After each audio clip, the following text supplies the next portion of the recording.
So our first presenter this morning is Farah Magrabi. Farah is an associate professor at the Centre of Health Informatics within the Australian Institute of Health Innovation at Macquarie University. Her presentation is titled Securing Our Health Information from Cyber Threats as the World Goes Viral. Please welcome Farah.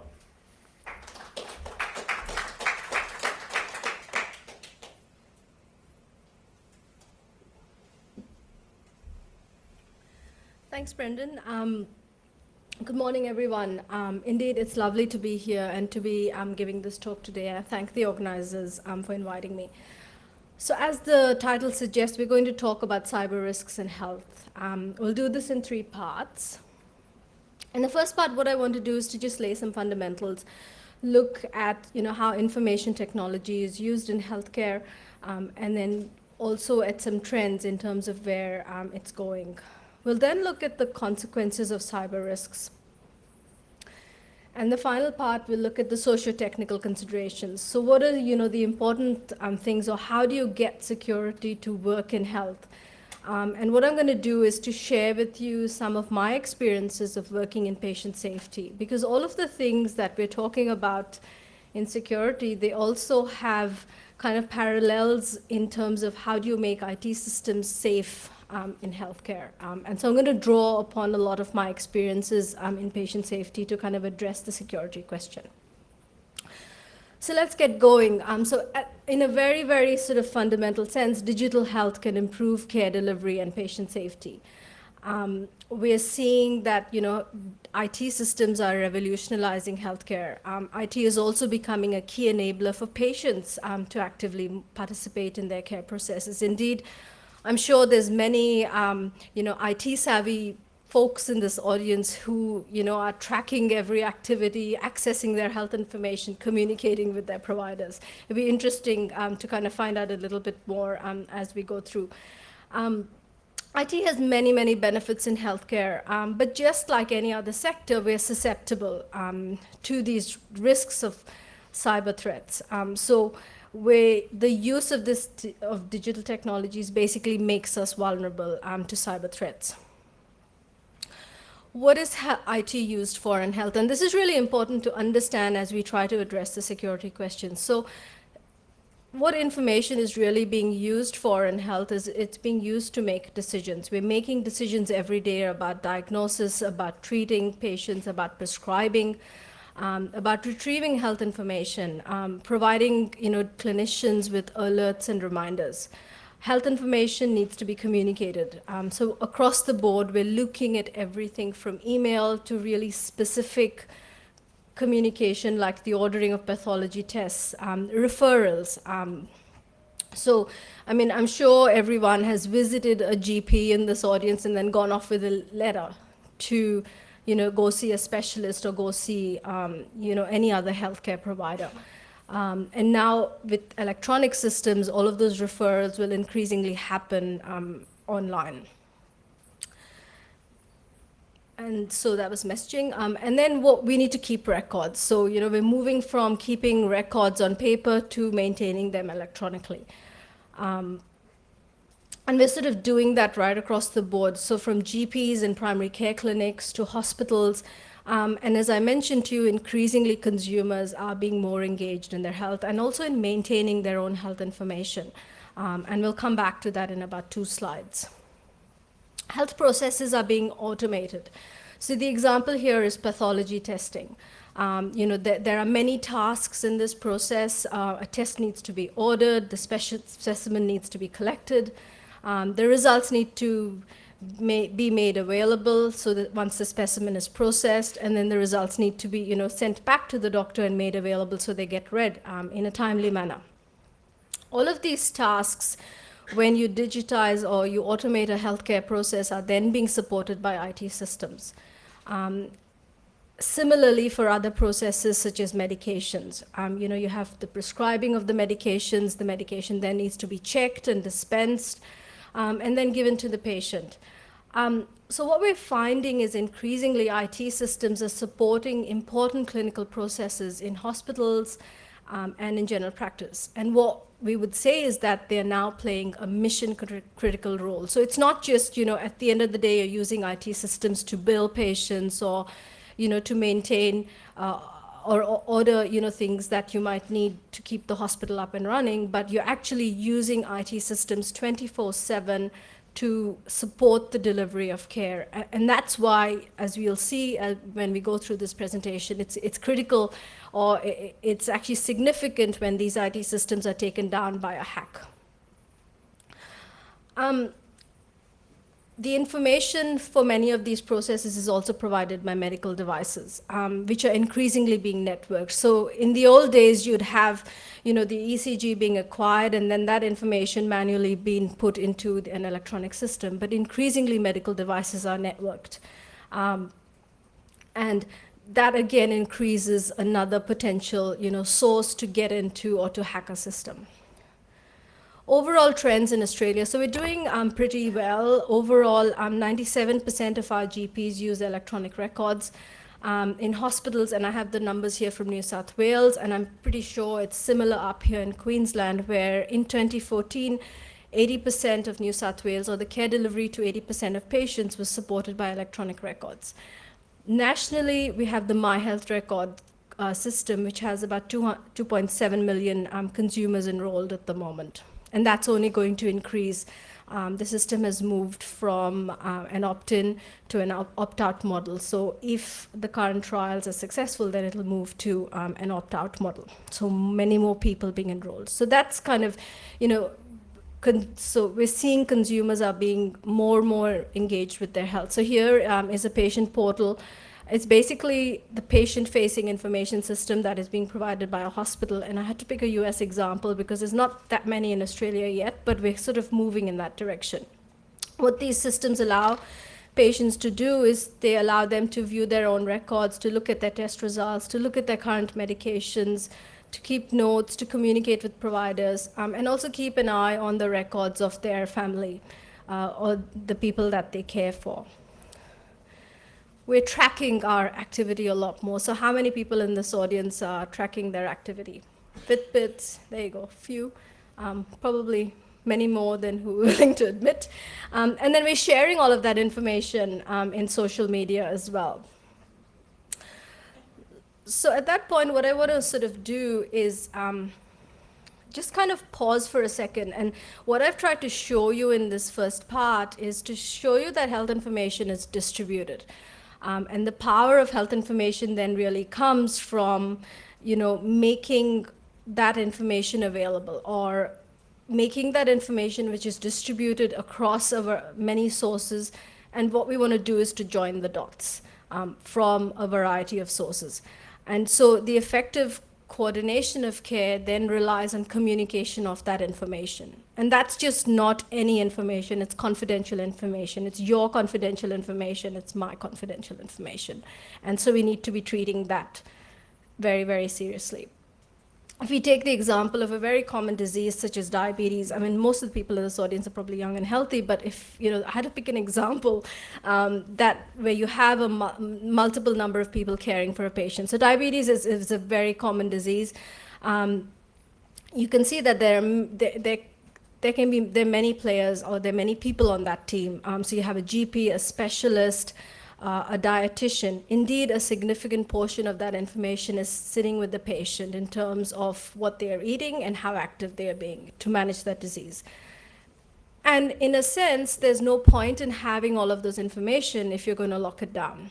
So what we know, a very fundamental sort of principle, is that there is a tension between access to health information and security, because having health information in health is all about making it accessible, making it available to clinicians at the point of care, and to allow them to join the dots from a variety of sources. And that's a really tough thing when it comes to security, as this audience will kind of appreciate. And where is it going? So here is a slide of the digital health revolution. So I was looking for a picture that would capture everything, and this kind of does it. It's not great resolution, but I'll try and talk you through it. So what we're seeing now is, with the digitization of health, care. We're combining the digital revolution with the genomic revolution. And what this is doing is it's providing much, much more data than that there was ever available, and we're getting it from many, many different sources. So right across the board, we're looking from wireless sensors and devices to mobile devices, social networking, genomics, the internet, imaging, data, and then health information systems, which is what I've been talking about mostly. We're moving from treating diseases to actually prevention. So we're moving from general treatments to tailoring treatment to individual patients. And you can't tailor a treatment to an individual unless you have all of their information and then that's processed in a correct manner, because you're really relying on that information to make the right decisions. So last year, the US President Obama announced the Precision Medicine Initiative, which is essentially what trying to do is to bring together information from a variety of sources, many, many, many more sources than we can ever think of, to tailor treatments to individuals. And that's pretty much where it's heading in health. We're only going to increase the amount of data. So big data is, a cliche word, but in health, the amount of data that we have or the amount of information that is going to be made available about patients is going to increase. And we're looking right from birth to death. It's not episodic care, but really caring for people on an everyday basis, and then consumers increasingly being more active participants in their health. So then they need to be accessing all of their data as well. Against that background, we see that cyber risks in health are on the rise. If you've even been without even really paying, a lot of attention, if you've been following, the news the last couple of months, so ever since I got invited, I've been keeping an eye out for cybersecurity stories, and most of them tend to come from health. It's very interesting. So in the US, hacking healthcare records has reached epidemic proportions in 2016. So in 2016 alone, 3.5 million patient records had been compromised. You're looking at about, on an average, 4 data breaches per week. A survey of US healthcare organizations reported that, 89% of organizations reported one or more data breaches in the last 2 years. In the US, again, the cybersecurity market is estimated to be about 75 billion and expected to reach 170 billion in 2020. So, you guys are in the right business in some ways. So let's now kind of look at, what are some of the consequences. And it's important to understand these consequences as we start to, look at how we can address this important security question. So at a very basic level, just like any other sector, privacy breach is common. But what's different in health organizations and what makes them particularly susceptible is the volume as well as the variety of data that they store and collect. The scale of data breaches is particularly notable. So the Anthem, so just go back a second there. In 2015, you had about 1 in 3 Americans who were victims of their health data being breached. 1 in 3. That's pretty significant, I would say. These were attributed to a series of large-scale attacks. So this was not like 1 or 2 people's records being breached, but large-scale attacks that each affected more than 10 million individuals. The attack on the insurance provider Anthem was reported to affect the personal records of 79 million people. So there was a single attack, 79 million records being affected. And here are some data. So this all gets reported in the US. So the US Department of Health and Human Services requires the reporting of data breaches affecting 500 or more individuals. And they started tracking this back in 2009. So the horizontal axis is the years, and the vertical axis is individual records being affected, millions of records in this case. And in 2015, it was 113 million. And so it'll be interesting to see what it is for 2016. Turns out, identity theft and fraud is common. So as with most other, information that is hacked, but your medical record is worth much, much more to hackers than even your credit card records. Anyone want to have a guess at how much more?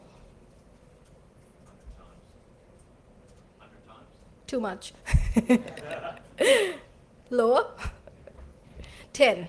it's about 10 times more than your credit card information. And there's a huge underground market for stolen patient data. What hackers or what fraudsters tend to do is they tend to use this fake identity information to then buy medical equipment or buy drugs and then sell them.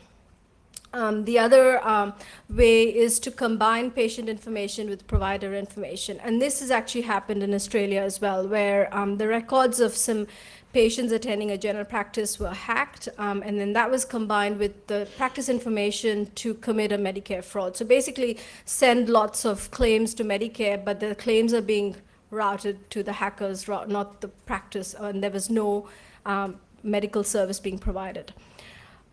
One of the problems is that these kind of breaches take much longer to detect compared to a credit card. So once a credit card a fraud is detected, or as soon as you lose the credit card, you ring the bank and cancel it. But when a medical identity theft happens, it takes much longer to detect. It's only, a few months later when a patient receives a huge bill, and this is the case in the US where, patients are suddenly receiving huge bills for services and surgeries they've never had. And then you're thinking, well, where's this coming from? And then, so they've gone to look, and that's where they found that the identities of these patients were stolen and then being used to make false claims for payments. We're seeing similar trends in consumer technologies as well. Earlier this year, the online accounts of Fitbit users were hacked by fraudsters who changed their usernames and email addresses. They then used that information to order replacement parts under that user's warranty. And they also got access to the user's GPS history. So basically their activity levels, when they were sleeping, when they were waking, and that could be used to commit other crimes. Ransomware has emerged as a major threat in the last couple of years. And these attacks have targeted all kinds of healthcare organizations. So from a small general practice to large hospital networks. And I'm going to show you a few examples. So one such attack occurred right here on the Gold Coast in Queensland in 2012. So what these hackers did was they used the Windows remote desktop connection to get into the practice records, encrypt all of the data files, and basically lock it down. And they demanded a ransom of about $4,000. So the good thing was that this practice had been backing up all of their data. They didn't have an image of the system. So as soon as it was detected because they tried to log in, and then there was a message from the hackers basically saying your data is locked up, so pay up, and unless you pay up, we won't unlock it. And so because they had a full data backup, they were able to restore it, but it took a couple of days. So meanwhile, the practice staff had reverted to paper records to make appointments and to also keep patient records. Earlier this year, a hospital in the US, so this was the Hollywood Presbyterian Hospital, lost access to all of their email and their electronic health records. So if you think back, and this was for more than a week, and if you think back to the first part of the presentation, I said these IT systems are supporting critical patient care or critical delivery of services in a hospital. And if you've taken these systems down, so email and electronic records, you're basically paralyzing doctors. How are they supposed to make any decisions about treatment of patients without accessing records? On a much larger scale, and this involved 10 hospitals, 250 outpatient clinics in the Washington, D.C., Baltimore area. Again, this was in March this year, and this was the MedStar Health Network. So it employs around 30,000 people, treats thousands of patients in that area. The entire system was forced to shut down for a number of days. Clinicians had to resort to using paper records. They had to, bring out the fax machines and their pages to communicate. It took about a week to restore systems, because what they basically did is they took everything down and then maybe restored it from the backup. So they weren't willing to publicly discuss the nature of the attack and how they brought systems back up and running, because they didn't want to give publicity to the hackers. But no ransom was paid, although there was a demand for a huge ransom. The Los Angeles hospital, in contrast, ended up paying a ransom of about $17,000 in Bitcoins. And as this audience is familiar, that is much, much harder to track. So increasingly, the use of Bitcoins makes it, more, I guess, easy and to get the payment, so much more easy to target healthcare and other organizations as well. Turns out that hackers can have other motivations as well. So health organizations can be targeted for a politically or socially motivated purpose. So this was the very first instance of hacktivism where a healthcare organization was targeted. This was the Boston Children's Hospital back in 2014. And what the hackers did in this case, so there was a child custody case. It was a highly publicized child custody case and the child had been treated at this hospital. And so what the hackers did is they directed a distributed denial of service attack against this hospital's external website. So not the internal systems, but the external website. In addition, they made multiple attempts to penetrate the hospital's network via exposed ports and services as well. They sent a lot of spear phishing emails to again get into the network. And rather than making, the clinical applications completely available, because the network traffic was just being flooded, it rendered certain applications or certain functionalities of applications unavailable. For instance, clinicians could prescribe or write up prescriptions and print them, but they couldn't send them to the pharmacy. The email, so to kind of restore systems, they had to shut the email down, find the malicious email, and then notify staff not to click on any email. They had to develop workarounds for any processes or internal processes that relied on the network for communication. And the irony was, when this attack happened, the child wasn't even at the hospital. Their child had already left the hospital. So here's a graph of the actual attack. So you can see that the blue bit is legitimate traffic, and then the red bit is as the kind of attack progressed. It was basically the hospital worked with a defense vendor to redirect traffic. So this was all of the malicious traffic in red. So alongside disruptions to care deliveries, there's also the potential to directly harm patients. There haven't been any reports, thankfully, but the potential for such attacks has been demonstrated in research exercises. And maybe some people in the audience are already familiar with these because they've happened at conferences like this. So this was a security researcher who basically demonstrated that he could scan the network for insulin pumps that had a wireless connection.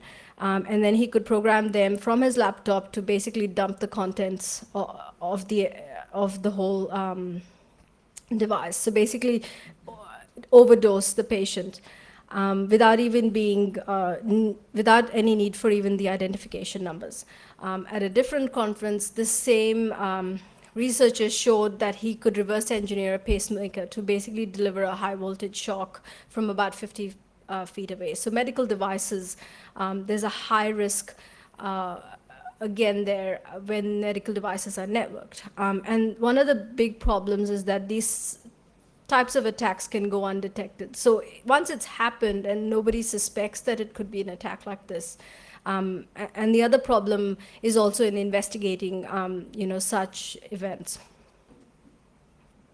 So the other, if anyone's interested, I'd encourage you to go and look at this example I'm going to talk about. So this was a research done by independent security evaluators. They looked at a number of healthcare facilities and data facilities, medical devices, as well as web applications. So across the board in health, they looked at all of the possible ways in which healthcare information systems and devices could be hacked. And the premise of their sort of framework that they have developed is basically that when information is wrong, missing, delayed, or incomplete, it can harm patients. And so any cyber attack which has a potential to make information or to has a potential to sort of lost my words here. Any sort of cyber attack which has a potential to corrupt the information or patient information then can potentially harm patients. So that was patient harm, and those are kind of the main sort of consequences that I wanted to sort of just highlight to you today. So how do we kind of solve this problem? So you guys are the experts, and what I thought was worth discussing today was some of the socio-technical considerations for securing health information. And by this, it's about the people, it's about the tech and the processes within which they work. And then we need to, and also understand, what are the types of technologies, and that's what I'll talk about in the next couple of slides. So when we think about people, you've seen, through this talk that there are multiple stakeholders for health information, and they're distributed in time as well as space. So it's really hard to define who needs access to this information. It really depends on how you progress in health, what you fall ill with, what are the side effects, and who else needs to be on the team, and how long that episode of treatment lasts. So there's multiple stakeholders in space and time. You go right from patients and carers to healthcare workers, social workers who need access to health information. The needs of these users are diverse, as well as their task requirements. So clinicians, their motivation is to treat patients, and you need to make that information easily available, otherwise a clinician will not use the system. We did some research about 2 years ago, and we were trying to find the most common reason why clinicians or consumers might call an IT help desk. Any guesses? Forgotten passwords. Forgotten passwords are the most common reason why users of health IT systems call a help desk. There might also be instances where a single password is being used by multiple people. The other thing is that the access to data is affected by people as well as other tasks that are happening. So a GP, for instance, is multitasking all of the time. They need to access sometimes more than one patient's record. They're interrupted, they fail to log off. And failing to log off is a very common problem in hospitals as well, as is sharing of passwords. It's not that, I guess healthcare workers or clinicians don't care about security. It's just that their motivation is to treat patients. And there's no malicious intent there, but they just forget. And that's, being part of human. The next thing is processes. So, there is a high availability requirement for data. Delayed access or no access can present risks to patient safety. The data access must not impede clinical workflow. So if you have multiple steps to log into a system, a clinician might not use it. And the reason why we're putting all of these IT systems in is we want clinicians to use it. And adoption is a huge issue. And once you get people to use it, but then if you block them by excessive security protocols, then it's not going to work. For example, a dual factor authentication, which is, might be traditionally done, it might slow a doctor down who is treating a critically ill patient, and especially if they forget their password, it would slow them down significantly. The other thing is that all of these things are governed by organizational policies and procedures. So for example, if you have people being trained to use an IT system, and you're covering all of the staff that are permanent in the hospital, but then sometimes those policies and procedures don't cover casual staff, and there's lots of casual staff in health. For anyone who's familiar with the sector. So you might have, a casual staff member who's not trained to use the system, not trained in the security procedures as well. And so even though there might be training, there might be no requirement on that casual staff to undertake the training. So there's gaps in policies and procedures that need to be looked at. When we look at the technology itself, I think, I've tried to kind of convey to you that clinicians are highly dependent on their records. And if they're electronic records, then they're highly dependent on their electronic records. The needs of consumers will increase with participation. So if, there's critical information like accessing, your medications information, and you need to know what dose to take at what time, and if you don't have that information in your head, then that's defined as then critical information. Internet connectivity is high. We've seen that everything in a hospital is could potentially be connected to the network, and we do need to connect it because we do need to share that information. At the same time, the resources for IT are limited. Recently, I only heard for the very first time that now the NHS in the UK or in England has finally, trying to match their IT budget compared to other sectors. So 7 to 8% of the healthcare budget is now being spent on IT, and that doesn't happen in health as a matter of course. It's much less than that. If you're looking at retail and banking, that's a completely different, huge disparity in what we would put to securing or to IT budget.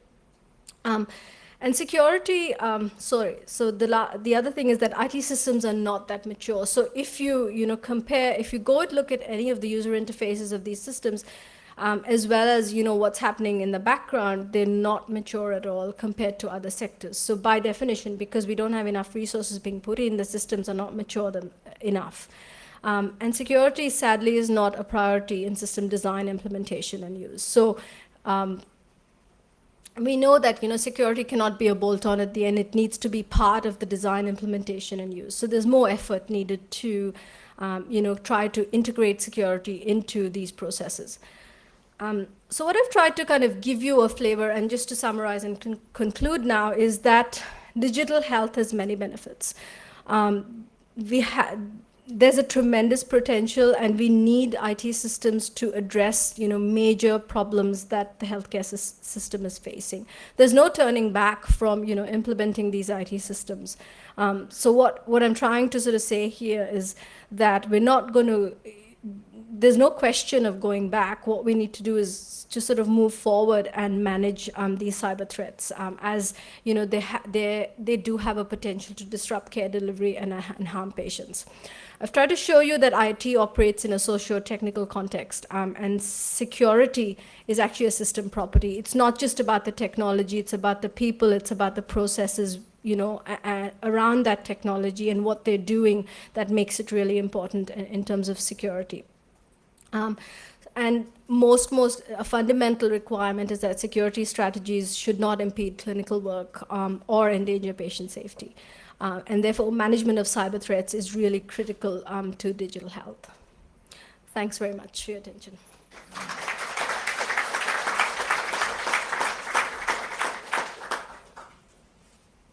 Questions?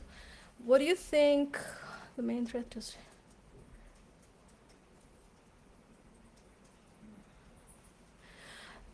I think, sure, we don't have the potential for insurance fraud, but we're still, I think we're spending, still a lot of money in health, and we're still digitizing our systems. So the thing is, in actual fact, the healthcare systems or the healthcare IT systems in the US are a little bit behind Australia. We're very highly computerized. They've only started to catch up in the last couple of years, especially if you look at general practice. So I would say that although most of the stuff that I've talked about is about the US, it's just that there's much more reporting and there's much more information that can be found and presented. It doesn't mean that it's not happening here, it's just not being reported.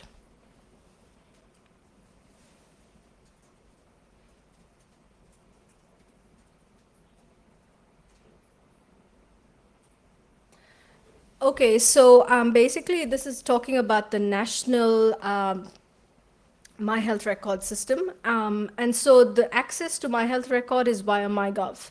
And everything all the security requirements for MyGov apply to My Health Record. So basically, if you want to get into your My Health Record, you have to get in MyGov. And if you can't remember the complicated ID number and the 3 questions, then you're in trouble.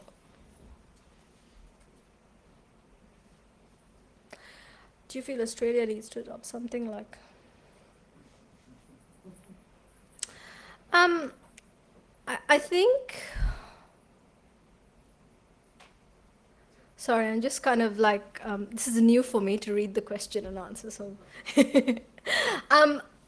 I think the answer to that is it's not so much about the HIPAA policy, it's not so much about the privacy protection we do need privacy protection here, and I think we do have enough of it, but it's more about reporting things, reporting data breaches. So I would say that, we do need to be reporting our data breaches and being more transparent about what's going on, because otherwise, if you don't know what the problem is, then how are you going to solve it?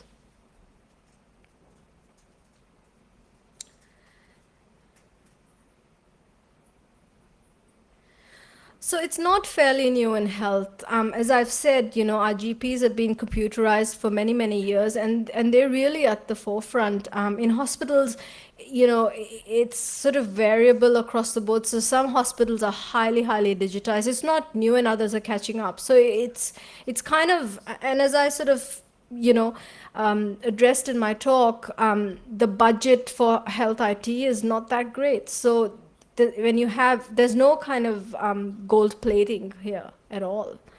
You just, often there's not, once you've procured the technology, there's not enough to even implement the systems and to make them work. So we're talking about a highly under-resourced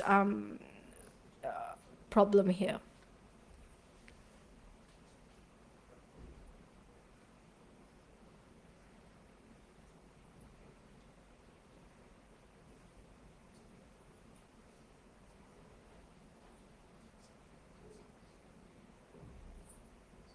So as far as data classification, I'm not sure if I've really understood your question. So there are healthcare classifications, if that's what you're talking about, but I sort of have a feeling you're talking about some other kind of data classifications, as in, the sensitivity of information, is that? Yeah. So when you've got like pieces of data, so such as you might have something simple such as a patient's name and address. Okay, that's one sort of classification. Yeah. Then you've got the patient's name, address, medical condition. They might individually be only a XYZ classification. Yeah. Together, do they compound into a higher level which has different set of security applied? Or? Yeah, so I don't, the straight answer to that is I'm not sure, but I don't think it would be done at that level, like, because a lot of the systems that we're procuring are basically from vendors in the US. And unless that's been done, explicitly for an Australian setting, I don't think that happens in the background. There would be, access controls are kind of what you would hear being talked about. So who on the healthcare team needs to access what bits of information? And even that is kind of really hard. So what comes to mind is an IT safety event that we looked at, and this was in England, where a patient comes into an emergency room and gets treated, right? And they were HIV positive, and so basically their information, a test was ordered, and that the result of that test was not available to anybody else other than the ordering clinician. And what sadly happened was, when that patient got readmitted to hospital, because they couldn't see that test result, they kept treating that patient, but they didn't have that critical piece of information.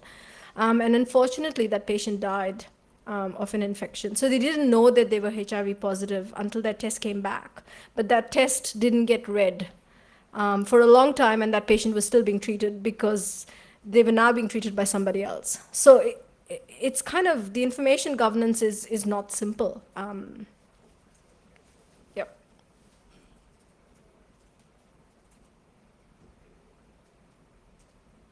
I'm not sure about that. I can come back to you.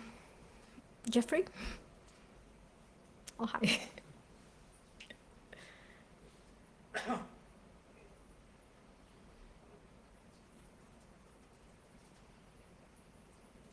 So yes, there is a huge trend to move applications to the cloud. So I think one of the major vendors in general practice just this week announced, a cloud version of their system. We don't know whether it is increasing the risk of data loss, because it's only now starting to happen. But I think for GPs, the cloud, as long as it's done right, in some ways, It could be the answer to many questions, because if you're talking about a GP who's sitting on their own in a practice, they don't have a lot of resources, or they don't have an IT person on site. There's usually, the contracting or that service is being provided by somebody else external to so the backup and all of those things. If things are on the cloud, then all of that happens in the background without, the GP, the practice itself having to take care of it. Great. Thanks very much.